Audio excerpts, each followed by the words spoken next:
रही संविधान बदलने की बात, अभी डिस्कस किया डॉक्टर साहब ने। संविधान बदलने का लेख किसी ने लिखा जो प्राइम मिनिस्टर का कोई खास इकोनॉमिकल एडवाइजर है। मैंने कहा यार इकोनॉमिकल एडवाइजर तू अपना हिसाब किताब दे कि तूने इकोनॉमी बढ़ाने पे क्या काम किया, कौन से लेख लिखे, किसानों की आमदनी कैसे डबल हुई, डिस्पैरिटी कैसे कम हुई, आर्थिक असमानता कैसे घटी। अरे तेरा काम वो है, तनख्वाह तूने उस बात के लिए है, वरना तेरे पे तनख्वाह उल्टी लेनी पड़ेगी सरकार बदलने के बाद, रिकवरी करनी पड़ेगी। ये किसी प्राइम मिनिस्टर या किसी मंत्री के घर से पैसा नहीं आता, ये इस देश के आम आदमी का टैक्स का पैसा है। जो साबुन खरीदता है उस पर भी जब टैक्स देता है, वो सारा पैसा उस तनख्वाह को का हिस्सा है उसमें इकोनॉमिकल एडवाइजर को। इकोनॉमी की एडवाइस देना नहीं और तुम चले संविधान को बदलने। संविधान का एबीसी तुम्हें पता नहीं। संविधान में अमेंडमेंट करो ना, डंके की चोट पे डिस्कस करो। और डिस्कस करना, अमेंडमेंट करना मेजोरिटी के आधार पर नहीं होता। घर में कोई सोचे ना कि हम 5 आदमी हैं, मियां बीबी और बड़ा बेटा साथ हैं, जो मर्जी घर में करें, 2 छोटे बच्चे ना वो लठ मारेंगे गिर के। क्योंकि you have to decide after consultation with all. घर के सब लोगों की सलाह जरूर लेनी होगी, बाद में आप वोटिंग करवा सकते हैं। Voting is not democracy, majority is not the name of democracy. सबसे पहले हर मुद्दे को देश के सामने, पूरी पार्लियामेंट के सामने सबको डिबेट में हिस्सा लेने का मौका दोगे। ये कैसा समय आ गया है, तुम माइक बंद करने लगे हो लोगों का। पूरा देश देखता है। ये बात उसमें नहीं जाते हम कौन पार्टी का राज है किसका नहीं है। देश में लगातार शासन मानसिकता बढ़ती जा रही है। उसका मतलब है जो आदमी एक बार बन जाता है वो सोचता मैं जो कह रहा हूं वही चलना चाहिए। अरे डेमोक्रेसी में शासन नहीं चलता। इंडियन कॉन्स्टिट्यूशन व्यवस्था की बात करता है और व्यवस्था के लिए इन महापुरुषों का जो हमने आज वो किया है, ये व्यवस्था लाने के मोड में थे। ये लोगों के विचार थे कि हर आदमी को कैसे एम्पावर किया जाए, उसको भी इस देश के 140 करोड़ पारिवारिक मुद्दों में कैसे शामिल किया जाए, लगातार कैसे भागीदारी हो। रिजर्वेशन इस देश में सिस्टम में भागीदारी का नाम है, क्योंकि समाज के सभी अंग स्वस्थ तभी रहते हैं जब हर जगह खून की सप्लाई भी सही होती रही, ऑक्सीजन की सप्लाई होती रही। तो समाज के सभी वर्गों का प्रशासन में, शासन में, व्यवस्था में हिस्सेदारी होने से क्या है, पूरा देश उसमें अपनापन ढूंढता है और अपनेपन के साथ लोग सामूहिक तौर पर इकट्ठे साथ साथ चलते हैं और ग्रोथ करते हैं। इसलिए रिजर्वेशन को खाली नौकरी का और ये टैलेंट से जुड़ा हुआ, कुछ लोगों ने देश में बहुत ये भ्रम फैलाया कि रिजर्वेशन में तो क्या है, पढ़े लिखों का हक मारा जाता है। जिसको रिजर्वेशन मिला या जिसको रिजर्वेशन भी नहीं मिला वो शिक्षा के नजदीक पहुंच गया किसी भी तरीके से। हर बच्चे ने, जिसको रिजर्व कैटेगरी भी कहते हैं लोग, उनके बच्चों ने वो कमाल किया कि वो जनरल कैटेगरी के बच्चों से भी ज्यादा नंबर लेके अब नौकरियां पाते हैं। इसे ये साबित हो गया कि ये भ्रम जो फैलाया जा रहा था समाज में कि रिजर्वेशन के सारे ही अच्छे पढ़े लिखे लोगों का या जो सही समझदार हैं इस देश में उनका हक मारा जा रहा है, ये नॉनसेंस, इससे बड़ी कोई नॉनसेंस नहीं थी और वो भ्रम दूर हो गया देश का। रिजर्वेशन एक भागीदारी है। अगर भागीदारी ट्रांसपेरेंसी के साथ वैसे ही हो जाए देश में तो किसी को रिजर्वेशन की क्या जरूरत है। ये रिजर्वेशन की मांग भी तब तक है क्योंकि समाज ये फील करता है कि पूरे समाज की भागीदारी नहीं है। घर में भी सबकी भागीदारी ना हो तो घर में भी झगड़ा होता है। तो भागीदारी सुनिश्चित करना का रास्ता रिजर्वेशन है। ये एक पॉजिटिव रास्ता है फिलहाल, जब तक समाज में वो ट्रांसपेरेंसी व उस तरह की व्यवस्था स्थापित नहीं हो जाती कि जब जो चाहे उसको ट्रांसपेरेंसी के आधार पे, योग्यता के आधार पे और सबकी भागीदारी हो, सब अपनापन फील कर सकें इस व्यवस्था में देश की, तब तक ये रिजर्वेशन एक बहुत बड़ा सही माध्यम और साधन है सभी की भागीदारी को सुनिश्चित करने का, जिसमें अभी भी गड़बड़ है। गड़बड़ इसलिए है क्योंकि अगर आप बैकवर्ड जिन लोगों को मानते हैं और उसके आधार पे, आर्थिक आधार पे या बैकवर्डनेस के आधार पे या सोशली बैकवर्डनेस के आधार पे रिजर्वेशन का कोई प्रोविजन है कॉन्स्टिट्यूशन में, तो बैकवर्ड्स कितने लोग हैं वो भी पता होना चाहिए। इस देश में तो झगड़ा इसी बात का चल रहा है कि उनकी गिनती हो या ना हो। स्टेट गिनती कराना चाहते हैं, सेंटर कहते हैं तो हमारा अधिकार, हम कराएं ना कराएं। इस तरह से ये सब साबित होता है कि देश में ट्रांसपेरेंसी नहीं, नीयत खराब है लोगों की और वो नीयत ठीक करने की जरूरत है। वो जिम्मेवारी उन लोगों की नहीं है खाली जिनको कुछ फायदा हो रहा है, उन लोगों का भी बोलने की ड्यूटी। आज जिनको लगता मुझे फायदा हो रहा है चुप रहूं, तो कल को उस बात का नुकसान उनको भी उठाना पड़ता है। जब रिजेंटमेंट होती है सोसाइटी में तो उसका नुकसान किस किस को होता किसी को पता नहीं। इसलिए हमेशा राइट बात के हक में खड़ा होने की duty, it is a fundamental duty of each and every citizen of India.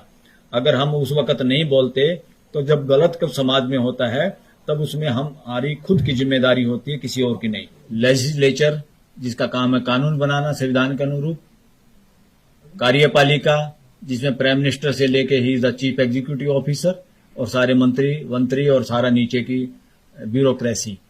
Number third, judicial system, judiciary. अब हो क्या रहा है, पार्लियामेंट में जो लोग हैं उनके ध्यान में ये लगातार रहता नहीं, शायद उनको पता भी नहीं, बहुत सारे लोगों को उसमें मनन मंथन चलता नहीं। जिस हिसाब से जनप्रतिनिधि चुने जाते हैं उसमें जुगाड़ करके सारा काम हो रहा है पूरे हर पॉलिटिकल पार्टी में। किसके बदले में कौन जीत सकता है, कौन किस कास्ट के वोट ले सकता है, कौन किस जाति के वोट ले सकता है। इसलिए उसमें आदमी गलत सलत कुछ भी हो चलता है, और वो गलत सलत आदमी प्रतिनिधि चुन तो जाते हैं, हमारे यहाँ चुनाव का जो भी तरीका है नो प्रॉब्लम, मगर उनके जहन में इस देश के संविधान को पूरा तो उनको पता ही नहीं ज्यादातर को। मगर उनको प्रियम्बल भी अगर याद है कि हम इस काम के लिए आए हुए हैं, जो प्रियम्बल में प्रस्तावना में जो इंडियन कॉन्स्टिट्यूशन में लक्ष्य रखा हुआ पूरे देश के लिए, पूरे देश की जनता को क्या चाहिए, पूरे देश की जनता के लिए किस तरह की व्यवस्था चाहिए, उसमें सारे न्याय की, बंधुता की, इक्वलिटी की सारी बातें हैं। अब उसमें जुडिशरी पे भी क्वेश्चन मार्क है। वो क्या क्वेश्चन मार्क है? हाई कोर्ट और सुप्रीम कोर्ट को सुओ मोटो पावर है। लोगों के फंडामेंटल राइट की सुरक्षा की गारंटी देना और संविधान को बचाना इन लोगों का काम है। ये लोग कितना काम कर रहे हैं, मैं ओपन मंच से इस बात को कहता हूं, बार बार अंदर सुप्रीम कोर्ट में भी कहता हूं, 5% काम किया है। इनके 100 में से 5 नंबर है अभी तक। 75-80 साल इस देश को आजाद हो गए हैं और ये जुडिशियल सिस्टम पहले से चला आ रहा है। रिट जुरिडिक्शन जितना इन लोगों के पास है, उसके बावजूद भी क्या हो रहा है, ये काम क्यों नहीं कर पा रहे? उस प्रियम्बल में जो लिखा हो उसके अनुरूप रिजल्ट क्यों नहीं हो रहा? देश में अनइक्वलिटी बढ़ी है कि कम हुई है? इक्वलिटी की हम बात करते हैं, भाईचारा ज्यादा हुआ या कम हुआ है? अरे लिटरेसी तो बढ़ गई, मगर बाकी चीजें कहां पहुंची? फिर लिटरेसी का मीनिंग क्या है? लिटरेसी का मीनिंग क्या? कबूतर ए एप्पल का मतलब नहीं है, या आपने ग्रेविटेशनल लॉ पढ़ लिया फिजिक्स से, आप बड़े भारी साइंटिस्ट हो गए या जज बन गए, आपको पता है संविधान की सारी धाराएं आपको याद है, इसका कोई मायने नहीं है। संविधान का ऑब्जेक्ट जो है, ऑब्जेक्टिव जो उसमें तय किए हुए, वो कहां तक आपने अचीव किए हैं, आपकी जजमेंट ने अचीव किए हैं। आपकी जो जजमेंट आती हैं उससे भाईचारा बढ़ रहा है, इकोनॉमिकल इक्वलिटी बढ़ रही है क्या? इस तरह के क्वेश्चन मार्क अब जुडिशरी पे भी है, और एडवोकेट लोग वोकल हो रहे हैं। वोकल क्यों हो रहे हैं? जब तक एक नहीं बोलता दूसरे भी बोलते नहीं। वकील लोग भी बड़े बड़े शहरों में आके जो वकालत देश की स्टेटों की राजधानी और सुप्रीम कोर्ट देश की राजधानी में करते हैं, हम सब उसी चक्कर में अपने बच्चों को पढ़ाने में और किराए देने में और इस तरह के गाड़ी घोड़े के जुगाड़ करने में लगे रहते हैं। प्रियम्बल हम भी भूल जाते हैं कि हमारा काम क्या था, हम किस काम के लिए डिग्री लेके आए थे बड़े बड़े सपनों के साथ, हम उसमें कितने कामयाब हुए हैं, और हम क्या उस दमखम के साथ अपने केस को प्लीड कर पाते हैं क्या कोर्ट के जजेस के सामने, या फंक्शन में जब वो हमें मिलते हैं उनकी दुआ सलाम राम रमी के अलावा कुछ और भी उनके कानों में बोलते हैं कि नहीं बोलते हैं? तो अब क्वेश्चन मार्क, मैं क्योंकि लॉ का स्टूडेंट हूं, मैं जुडिशरी पे क्वेश्चन मार्क करता हूं, क्योंकि मैं पार्लियामेंट का मेंबर नहीं, हम कोई ब्यूरोक्रेसी में नहीं है, मंत्री संतरी नहीं है। हर वकील ये जुडिशरी से पूछे कि भाई 2 अंग खराब थे, जब लीवर किडनी खराब हो रही थी, अरे हर्ट तेरा क्या हाल हुआ, तू भी बैठ गया। तो इनको, हर जज को, हर सुप्रीम कोर्ट को और हाई कोर्ट को क्वेश्चन मार्क करना अब वकीलों का काम है। एक अकेला चीफ जस्टिस संविधान को लागू करने के जुगाड़ में है, कोशिश में है। वो चीफ जस्टिस चंद्रचूड़ के बारे में कहा, ओपनली अब लोग वोकल हो गए हैं जजों के बारे में, सुप्रीम कोर्ट के बारे में। और सुप्रीम कोर्ट में हमारे यहां क्या होता है, सुप्रीम कोर्ट में जज वो आते हैं कि किस हाई कोर्ट का जज का रिप्रेजेंटेशन नहीं है। तो हमने बल्कि जस्टिस गवई के सामने एक दिन प्रोग्राम में, डॉक्टर अंबेडकर का जन्मदिन की जयंती हमने मनाई थी सुप्रीम कोर्ट लॉन्ज में, वहां ओपनली कहा था ये धंधा गोरख धंधा बंद करो सर। बोले क्या?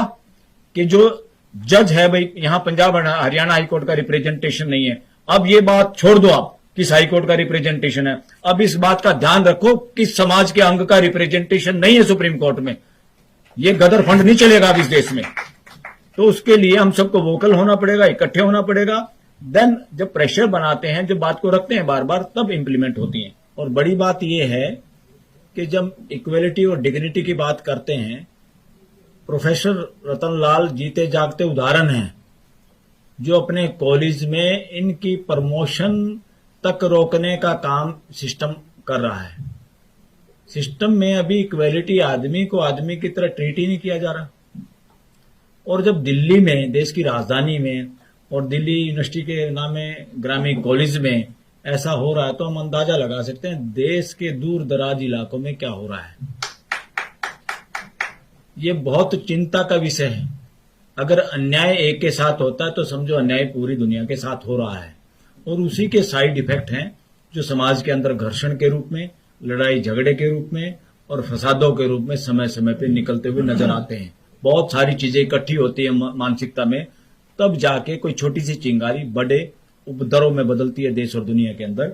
इसमें कोई दो राय नहीं। अभी तक हमारे देश में जितनी भी यूनिवर्सिटीज हैं, इनमें चलन ही नहीं रिसर्च करने का। क्या रिसर्च करने का? हमारे वकील लोग भी अपने बच्चों को इंग्लैंड में, यूएस में, बाहर की यूनिवर्सिटियों में एलएलएम कराने में गर्व महसूस करते हैं इंडिया की बजाय। क्या कारण है? वहां पर यूनिवर्सिटीज में रिसर्च होती है, अपनी हाई कोर्ट और सुप्रीम कोर्ट की जजमेंट्स पे रिसर्च करते हैं प्रोफेसर, वो पब्लिश होती है और ओपन डिबेट होती है, बाहर आती है कि किस मुद्दे पे सुप्रीम कोर्ट के या किसी हाई कोर्ट के, विदेशों की बात कर रहा हूं मैं, कि जजमेंट में आपस में क्या गड़बड़ है, जो पर्टिकुलर लोगों के साथ उसने बिहेवियर रीजनिंग गलत दी और दूसरे में कुछ फेवर किया। हमारे यहां ये प्रचलन अभी कम है। अदरवाइज तो बहुत सारी ऐसे जजमेंट हैं सुप्रीम कोर्ट के, हाई कोर्ट्स के, जिसको अगर ध्यान और रिसर्च किया जाए यूनिवर्सिटीज में, ये पाएंगे कि गरीब तबका जो है उसके साथ उन्हीं जजों ने या उन्हीं कोर्टों ने के फैसले कुछ अलग हैं, और जो प्रभावी लोग हैं उसी मुद्दे पे, उन्हीं पॉइंट्स पे, उसी लॉ पे, उसी धारा में जजमेंट्स अलग हैं। वो बस ऐसे हैंडल घुमा देते जैसे गाड़ी का हैंडल मोगाए, राइट और लेफ्ट हो गए, लोगों को पता नहीं चलता। लोग ये सोचते रहते हैं हाई कोर्ट की जजमेंट है, सुप्रीम कोर्ट की जजमेंट है, इससे आगे क्या करें। अब लोगों को, वकीलों को भी, नए स्कॉलर्स जो नए स्टूडेंट हैं, उनको ये देखना होगा किस जजमेंट में सेम जूरिस्प्रूडेंस को लागू नहीं किया गया। सुप्रीम कोर्ट बार एसोसिएशन और हाई कोर्ट बार एसोसिएशन के भरोसे भी रहने की जरूरत नहीं है। अलग बॉडी बना के भी वोकल होने की जरूरत है। और मैं तो कहता हूं जरूरत है इस वक्त प्रेस कॉन्फ्रेंस करने की भी। सच्ची बात पे कोई कंटेम्प्ट नहीं होता। If you are speaking truth there is no contempt. फिर किसी जज का इंडिविजुअल भी अगर करप्शन के या गलत आचरण का कुछ हमारे पास सबूत है, उसका भी कोई कंटेम्प्ट नहीं होती। ये भय इस देश को खत्म करना होगा, खासतौर पर वकील समाज को। जमानतों के केस में भी अक्सर वकील लोग डिस्कस करते हैं। गरीब गुरबे या जिनको कमजोर जातियां समझते हैं लोग, उनके लोग जेलों में ज्यादा हैं और लंबे समय तक पड़े रहते हैं, उनको जमानत नहीं मिलती, सुप्रीम कोर्ट तक भी डिसमिस हो जाती है। और जो प्रभावी लोग हैं उनकी जमानतें भी अगर देखेंगे कि उन्होंने कितने समय में जमानत मिली, कितने वक्त वो जेल में रहे, ये रिसर्च का मुद्दा इस देश के लिए। डिस्क्रिमिनेशन आज प्रशासन में नहीं है, जुडिशियल लेवल पे भी हमें चेक करना है और उसको रोकना होगा।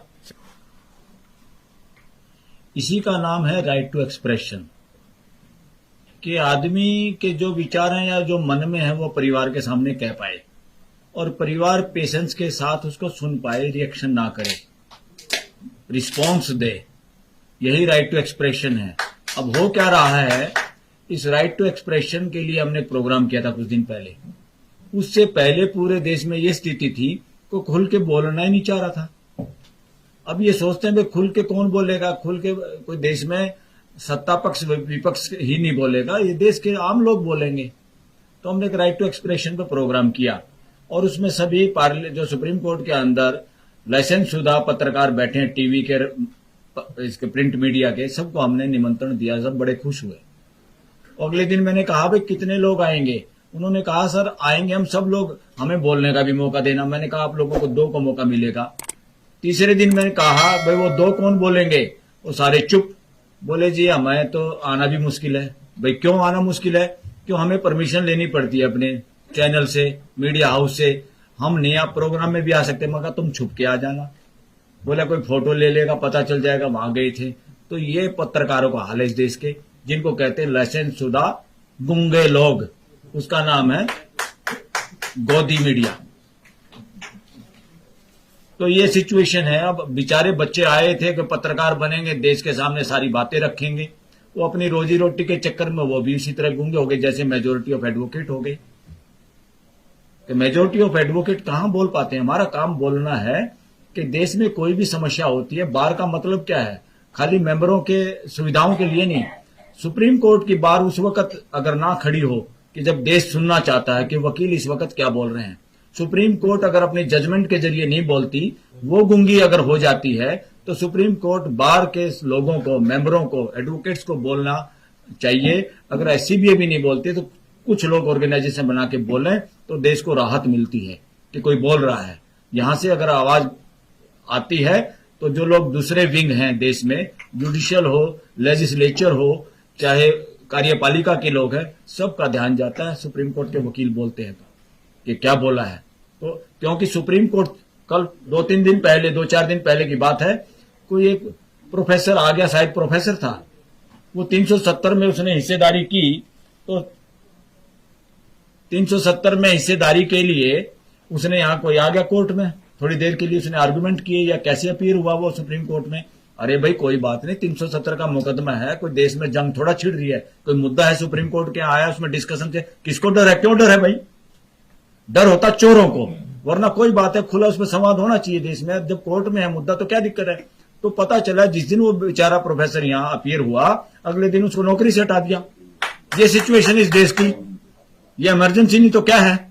और तो शुक्र है सुप्रीम कोर्ट के चीफ जस्टिस में जो है उनकी रीढ़ की हड्डी में थोड़ा दम है, उन्होंने जिक्र किया अटॉर्नी जनरल को भी, सॉलिसिटर जनरल को भी। क्या हुआ, तो उन्होंने जब जिक्र किया तो चुपचाप जाके उसको अगले दिन रिंस्टेट किया।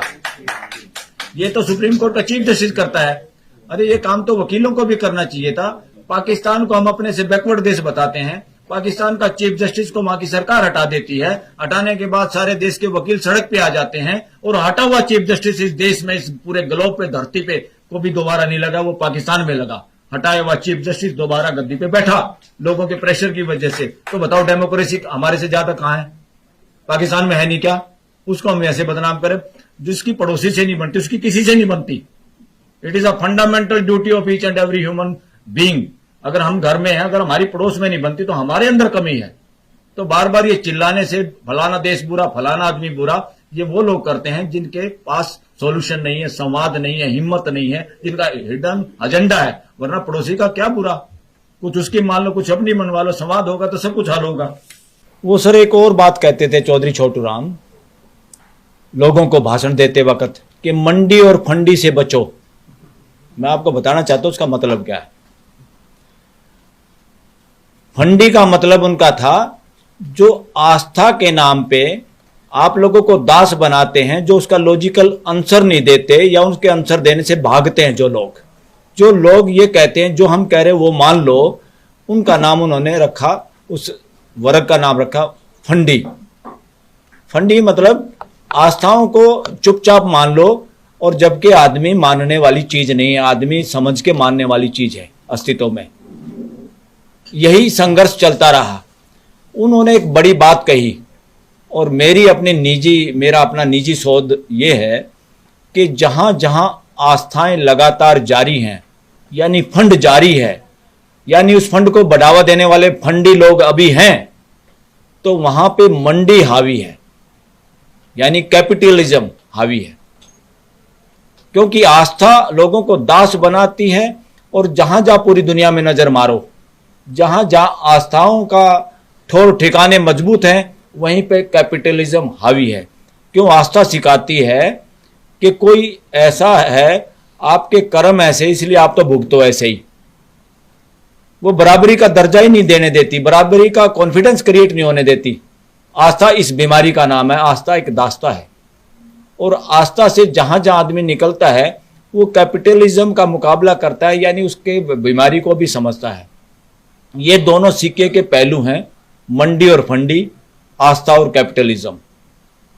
कैपिटलिज्म भी उसी तरह से है जैसे आस्था में है कि किसी की किस्मत अच्छी। तो कैपिटलिज्म वाले मानसिकता का भी यही है कि मेरे पैसे, मैंने पैसों से और पैसे कमा लिए और जितने मर्जी बना लूं, चाहे मैं अंबानी का फूफा बन जाऊं, पूरे देश की संपत्ति मेरे पास हो जाए, तुम क्या, तुम्हारे तो कर्म माड़े हैं। तो ये नॉनसेंस अब चलने वाली नहीं है, क्योंकि एग्जिस्टेंस में कोई भी नौकर और मालिक का रिश्ता ही नहीं है अस्तित्व में। हमने ही कहानियों में शेर को जंगल का राजा बना दिया, वरना बंदर तो बहुत बार उसकी बेइज्जती करता है और वो चुपचाप चलता हुआ नजर आता हमारे को शेर। ये आदमी ने कहानियां गढ़ रखी हैं अपनी मानसिकता के अनुसार, क्योंकि उसकी मानसिकता जब शासन की होती है तो जंगल का शेर का भी शेर एक मालिक बना देते हैं कहानी में। तो कहानी जानवरों की लागू इंसानों पे करना चाहते हैं, ये नहीं होगा। इसका वक्त आ गया है, समाज इससे आगे बढ़ेगा। और साथियों, एक और बात, हमारे कॉन्स्टिट्यूशन में आस्था की भी बात है और साथ में फंडामेंटल राइट की बात है। अरे फंडामेंटल राइट मेरा स्पीकिंग का, एक्सप्रेशन का है, तो मेरा ये कहना है कि फंडामेंटल राइट टू एक्सप्रेस बड़ा है तुम्हारी आस्था से। अगर तुम्हारी आस्था मेरी टांग बांधती है तो तुम्हारी आस्था को लात मारते हैं हम, तुम्हारे को जवाब देना पड़ेगा। तुम्हारी आस्था किस पे डिपेंड करती है बताओ, प्रश्नों का उत्तर दो। आज मेरा बच्चा कुछ बात पूछता है, मेरा बच्चा पूछता है मेरे से, ये लाइव बात कर रहा हूं मैं अपने घर की, कि पापा गीता में तो ये लिखा है, श्री कृष्ण के मुख से ये कहलवाया गया है किताब में कि मैंने ही 4 वर्ण बनाए हैं, यानी ब्राह्मण, क्षत्रिय, वैश्य, शूद्र। बोला पापा SC ST तो अछूत थे, वो किसी वर्ण में नहीं आते, तो या तो कृष्ण झूठा या कृष्ण नकली, जवाब दो। और मैंने आंसर दिया, बेटा ये कृष्ण भी झूठा, ये गीता भी झूठी। क्योंकि जब या तो कृष्ण बेवकूफ नहीं हो सकता, इसका प्रश्न ये घर में चर्चा का विषय है, ये कोई आस्था के नाम पे चुप रहने की बात नहीं है। आप लोगों के चेहरों पर, जबान पर लगाम नहीं लगा सकते। आस्था बहुत छोटी चीज है हमारे फंडामेंटल राइट के आगे, और आस्था को हमने कुचलना होगा फंडामेंटल राइट टू एक्सप्रेशन के द्वारा, और देश और दुनिया को तभी आगे बढ़ पाएगी। आस्था इतने सालों से, हजारों साल से बेवकूफ बना सकती है कोई आस्था? We have to test logically, reasoning के साथ। हमें हमारी किताब हमारे बुजुर्गों ने लिखी, उन पे हम कोई लाछ नहीं लगाना चाहते। क्या वक्त था, कैसे लिखी, क्यों लिखी, नो प्रॉब्लम।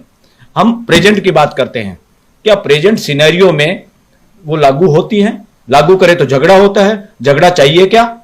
समानता चाहिए कि नहीं चाहिए?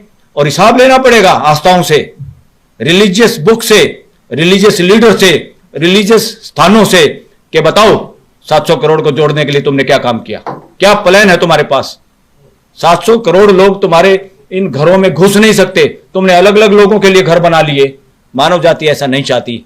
और साथियों, मानव जाति का एग्जिस्टेंस में अगर रिलीजन कोई है, वो एक व्यवस्था है, अस्तित्व में व्यवस्था है, सबके लिए, सब उसको समझ सकते हैं। हमें तो सिर्फ व्यवस्था, उस अस्तित्व की व्यवस्था के अनुरूप जीना भर है, इससे बड़ा कोई काम मानव जाति का नहीं है। अब व्यवस्था के अनुसार नहीं जी रहे, इसलिए तो पॉल्यूशन है, लड़ाई हो रही पॉलिटिकली। पूंजीपति राज्यसभा लोकसभा में पहुंच रहे हैं और उनको चाहिए जंगलों का अंदर दबी हुई खदानें। धरती माता का दूध पी के हम अपनी माँ का बड़े हुए हैं, और आज मैं ये कहने लगूं बुढ़ापे में, माँ बूढ़ी हो गई, माँ दूध तो अब तेरे पास है नहीं, जब तेरी किडनी खा लेते तेने मरना तो है ही। तो धरती के साथ वो सिचुएशन कर रही है मानव जाति, और ये सारी सुप्रीम कोर्ट और सारे ह्यूमन राइट कमीशन दुनिया के चुपचाप मुक्त दर्शक बन के खड़े हुए हैं, नकली हैं, रबड़ स्टैंप हैं, नाम के नौकरियां कर रहे हैं, नाम रख रखा है ह्यूमन कमीशन के चेयरमैन। ह्यूमन राइट को समझते नहीं, घर में ह्यूमन राइट को लागू नहीं करते। इस तरह के लोगों का कब्जा है, और कब्जा छुटवाना है सबको मिलके। और दोस्तों, किताबें इंसान लिखता है, इंसान किताबों से बड़ा है, किताबें इंसान को बंधक नहीं बना सकती। इसलिए उन पे चर्चा होना और उन पे क्वेश्चन रेज करना प्रेजेंट सिनेरियो में कोई बुरी बात नहीं है। उन पे क्वेश्चन ही ना रेज करें, फिर तो आप और हम इंसान हैं या तोते हैं, पिंजरे के तोते, के तोते की तरह बोलना आपको। बस यही है शासन मानसिकता, कि मैंने जो कह दिया उसको आप काट नहीं सकते। तो हमारे बुजुर्गों ने जो किताबें लिखी हैं, वो किताबें न केवल एक सेक्ट की है, एक धर्म की है। ये धर्म कुछ नहीं है, ये रिलीजन है, ये संप्रदाय है। धर्म एक व्यवस्था है जिसमें पूरी मानव जाति समाती है, वो धर्म है। ये सारे संप्रदाय, इनको धर्म भी मत कहा करो ना, इनको धर्म सोचो कि मेरा धर्म भ्रष्ट हो गया, उसका धर्म भ्रष्ट हो गया। कोई घंटे का धर्म भ्रष्ट नहीं हुआ किसी का। हाँ, बहुत जल्दी धर्म भ्रष्ट हो रहे हैं। धर्म भ्रष्ट नहीं हो रहे, मानसिकता भ्रष्ट हो रही है हमारी। धर्म कोई भ्रष्ट नहीं होता। साथियों, एक तो ये दोनों कंसेप्ट बिल्कुल गलत है, इनह्यूमेन है। रूल ऑफ लॉ या रूल ऑफ डेमोक्रेसी, रूल तो कति मिटाना है। रूल तो बच्चा भी नहीं चाहता मां का रूल अपने ऊपर। ये एक व्यवस्था है म्यूचुअल सपोर्ट की, उपयोगिता पूरकता की, पूरा अस्तित्व वैसे ही काम करता है। तो रूल ऑफ लॉ नहीं चाहिए, सिस्टम ऑफ लॉ चाहिए। शासन नहीं चाहिए, व्यवस्था चाहिए। और ये मैं क्यों ऐसा जिक्र कर रहा हूं, विद इन 1 मंथ हम एक और सेमिनार करना चाह रहे हैं, बड़े जगह पे करेंगे, जिसमें सीधा आह्वान होगा पूरे देश को, अब शासन नहीं व्यवस्था चाहिए। अब शासन नहीं व्यवस्था चाहिए। डिग्निटी नहीं है, या डिग्निटी ऑफ लेबर ही नहीं देश में। बेड़ा गर्क हो गया देश का। और इस देश को सब ने मिलजुल के आगे, कोई एक मसीहा आएगा, इस फ्रॉड में मत फंसो। एक मसीहा के चक्कर में तो हमने आज तक अपना शोषण करवाते रहे। कोई अपने को हीन समझता रहा, कोई दीन समझता रहा, कोई मूर्ख समझता रहा, किसी को मूर्ख कहते रहे। तो एक मसीहा वसीहा का चैप्टर खत्म, पूरा कांटा, 100% नॉनसेंस बात। और ऐसे ही कोई एक आदमी, एक नेता ही कल्याण करेगा, बिल्कुल कांटा। शासन नहीं है, शासन मानसिकता है। ये बदमाशी बंद करनी पड़ेगी देश में, और व्यवस्था इसकी जगह पे चाहिए। शासन नहीं व्यवस्था। आप सबका आह्वान करते हैं, और सब साथियों का सहयोग भी चाहिएगा। उसमें हम सब पॉलिटिकल पार्टी के भी लोगों को, सबको बुलाएंगे, इंक्लूडिंग शासन, अपोजिशन, कोई भी है जिसका दिल करे वो आए, हम सबको बुलाएंगे। और सबके सामने ये कहेंगे कि शासन वासन की मानसिकता से बाहर निकलो, आप क्लास अटेंड करो इस बात की। कॉन्स्टिट्यूशन व्यवस्था चाहता है। ये ड्रामेबाजी बहुत हो गई है। President of the India, prime minister of the India, बाकी बेवकूफ ऑफ द इंडिया है। चीफ जस्टिस ऑफ इंडिया, बाकी बेवकूफ हो। न्याय के नाम पे जजमेंट सारी है, न्याय नहीं हो रहा। यहां पे क्या हो रहा है, जजमेंट आ रही है, 2 पड़ोसियों का झगड़ा हुआ, एक के पक्ष में फैसला आ गया, दूसरी अदालत में उल्टा हो गया, तीसरी में फिर कुछ और हो गया। सुप्रीम कोर्ट तो आते आते वो मुकदमे लड़ने वाले बूढ़े हो गए, कुछ तो मर गए। वो पड़ोसी से पड़ोसी बात नहीं कर रहा, 2 भाई बात नहीं कर रहे। सुप्रीम कोर्ट को चिंता नहीं, हाई कोर्ट को चिंता नहीं। अरे 2 भाई हैं, इनको मिलाना है, बेवकूफ हो, इनको तोड़ना नहीं है। न्याय करना है, फैसले नहीं करने हैं। तो सुप्रीम कोर्ट, हाई कोर्ट में किसी में भी कम से कम, नीचे की अदालत की तो हिम्मत ही नहीं। उनको तो ऊपर से जैसे बोलेंगे उसको फॉलो करना है। पावर है तो हाई कोर्ट और सुप्रीम कोर्ट के पास है, जो अलग रास्ता बना सकती है। अरे भाई, हमें फैसला नहीं चाहिए, हम तंग आ गए तुम्हारे फैसलों से। और इनका ठिकाना भी थोड़ा नीचे करना पड़ेगा। ये जो ऊपर बिठा रखे हैं ना, इनको बराबर में करना होगा, भागीदारी करनी होगी। इसलिए मीडिएशन अब लोगों को पसंद है। मीडिएशन में दोनों पार्टियां सामने बैठती हैं, वकील बैठता है, क्योंकि जजों ने भी समझ लिया। वो ये तो नहीं चाहते हमारी नौकरी खराब हो, वो नौकरी सुरक्षित रखना चाहते हैं, पर उनके समझ में आ गया हमारे बस का कुछ नहीं है। हम इस देश के साथ न्याय नहीं कर सकते, नौकरी कर सकते, पेंशन ले सकते हैं। और बहुत सारे जजेस तो इतनी लंबी लंबी जीप निकाले रहते हैं आफ्टर रिटायरमेंट, अपॉइंटमेंट के चक्कर में। इंडिपेंडेंस कहा रहे हैं कि भाई, जब मेरे कोई मैं जीप निकाल रहा हूं तो मैं कैसे बोल पाऊंगा। तो सारी की सारी ये